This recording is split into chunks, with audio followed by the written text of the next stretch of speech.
जनशक्ती पक्षाचे अधिकृत उमेदवार दिनेशजी बुब यांचं आज प्रचार कार्यालयाचं उद्घाटन संपन्न झालं। आपल्यासोबत दिनेश बुब आहेत, नेमकं काय प्रतिक्रिया आहे ते आज आपण आपल्या चॅनलच्या माध्यमातून पाहू। आपल्यासोबत प्रहार जनशक्ती पक्षाचे अधिकृत उमेदवार आहे दिनेश दादा बुब। दादा, काय सांगू शकता, आज प्रचार कार्यालयाचं उद्घाटन झालेलं आहे?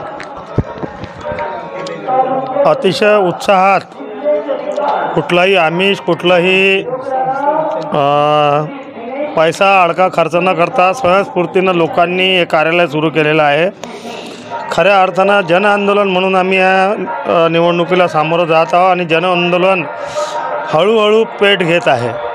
दादा, जर विचार केला, जन आंदोलन तर सुरुवात झालेलं आहे, पण संपूर्ण जिल्ह्यातून शिट्टीचा आवाज येत आहे। शिट्टी जोरात वाजणार आणि ही शिट्टी संसदेमध्ये जसं वाहतुकीला नियंत्रण करते शिट्टी, तसं संसदेवर नियंत्रण आणेल याच्यामध्ये कसलाही संशय नाही आहे। तर हे होते आपल्यासोबत दिनेश दादा बुब। नुकतंच प्रहार जनशक्ती पक्षाच्या कार्यालयाचं उद्घाटन झालेलं आहे आणि प्रचार सत्र जोरात प्रहार जनशक्ती पक्षाचा जिल्हाभरात सुरू आहे।